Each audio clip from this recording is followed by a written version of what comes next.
Hey, this is Tom and welcome to a daily dose of the insanity that is the stock market right now. And as always, I just ask of one thing. Please don't click nothing, don't smash nothing, keep your hands inside through the duration of the video. Just your attention, that's the only thing I need. Let's get started with the first 30-second bottom line recap because I know not all of you have time to watch the entire freaking video. So let's start with the recap. Those of you who want to stay for the full video, more than welcome. So, Quentin Tarantino getting bullied by Miramax over his own NFTs. Lucid, hella expensive according to Morgan Stanley. Also Morgan Stanley talking about the stocks that they think they're going to be strong in the $8 trillion market that is the new metaverse. I think it's a little bit of bullshit. I'll explain in a second why. Alibaba missing revenues and profits, completely crashing down. Also, we have some news about Rivian and how their success is correlated with Tesla. And of course, we can't forget Evergrand. Evergrand, long time no see, is crashing down as they're making their final fire/garage sale, trying to salvage whatever they can. Ain't gonna make it. Let's get started right away. So first of all, let's talk about Quentin Tarantino and the whole NFT lawsuit with Miramax issue. Miramax is suing Quentin Tarantino over his desire to sell certain NFTs regarding to the film Pulp Fiction.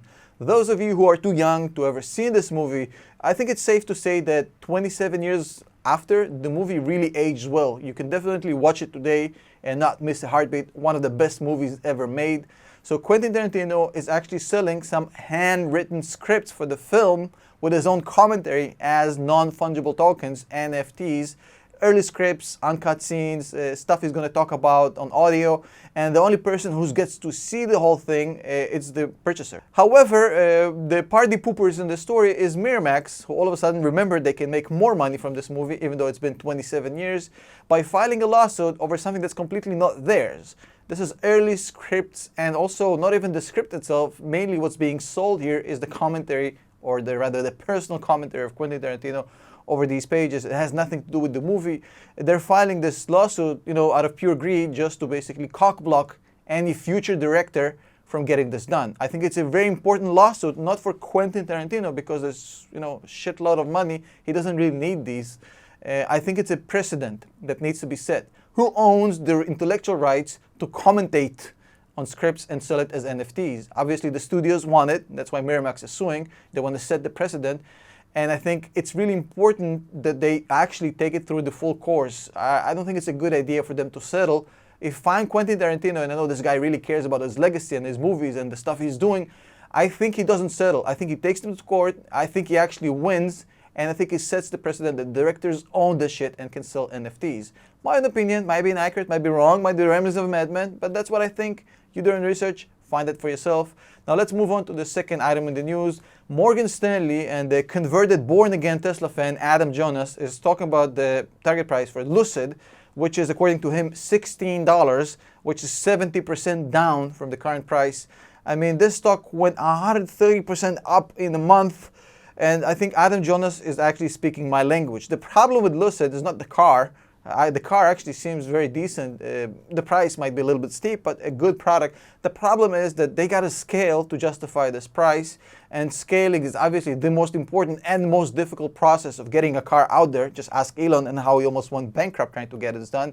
While doing this, as Adam mentioned, through a chip and logistical chain supply issues that are going to make it really a hell for them to scale. So it's going to be a real challenge for the next 2 to 3 years, not rather building the prototype, but more about getting this car in a mass production scale. So let's see what happens with that. And of course, we got to talk about Evergrand actually making a fire sale, selling one of the biggest assets they have, $273 million for the film and the streaming company Hengten. I know the sound of the name might be weird, but in China, this is a pretty big company with some really good IP that sells really well.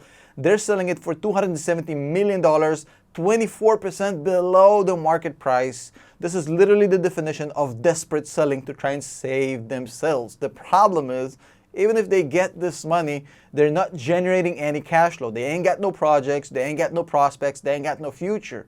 So this is pretty much a postponement in what is to come, which is inevitably the crash and collapse of Evergrand. So this is just a postponement, and the market actually agrees with me, about 6% down in pre-market. There's no future to Evergrand. There's just another stay of execution, so to speak. I wouldn't bet my money on this company if my life depended on it. And speaking about companies I wouldn't come close to, let's talk about Alibaba. And actually with Alibaba, it's not their fault. The company is actually great. The problem is China. So what happened with Alibaba? Alibaba reported some abysmal quarterlies. Woo! $11.2 per share, which is $1.2 miss. Ooh, that's tough. I'm looking at numbers right now. Down 38% from the previous quarter. Guidance is down from about 28.5% for next year growth, only to 20 to 23. That's a big shice. But the problem is that I think that a lot of people are going to misinterpret this. And I'm not a fan of Chinese companies, but let's be real. Alibaba is a good company. They're really solid. They still grew 30% quarter over quarter. They still provided a lot of revenue. So a 30% growth at a 15x multiple, that's not a bad deal if it's outside China. The problem is the location. Like every good realtor says, location, location, location. A great company in a really shitty location is what makes it impossible for me to come near this. Now, they probably will have a really good Q4 with Singles Day and Christmas coming up and all that good stuff, and they will probably bounce back, but over the long term, I can't see China staying away from this company and just letting it do its thing. That's why I'm never investing in Chinese companies. And since we haven't spoken about the metaverse in like 15 minutes, let's get to it. Morgan Stanley came out with a really interesting report talking about what's the size of the market potentially. They're looking at an $8 trillion market for the metaverse in just a few years, and the companies they see taking over are companies you already know about, which is the effed up part in this whole story. Basically, we have Roblox, Meta, we have Unity, Snap, and Google. With the exception of Snap, all of these are pretty much, FANG equivalent companies, like massively big cap companies everybody already knows about. This is the sort of report that comes out of Morgan Stanley, basically me saying, well, no shit, Sherlock. I mean, find me something a little bit more with upside. I mean, all of these companies are definitely competitors in the next metaverse. In fact, I like Roblox even better than Meta, whatever their name now is. But this is not news. I mean, this is not why people pay Morgan Stanley to do research. And for the final story of the day, let's talk about Rivian and how the Rivian story really shows how much people appreciate what Tesla has done in the past few years. Now, Rivian, even though they already pulled back 20% since yesterday, are still flying on top of the Everest. People are pouring money into them like Steph Curry draining threes. It's pretty insane. And I think the main reason is because people really were impressed with what Tesla did, even though 99% of them didn't put money in Tesla because they didn't believe originally. And now they've seen it happening, they ain't about to miss the second coming of Tesla, which is basically what's going on here.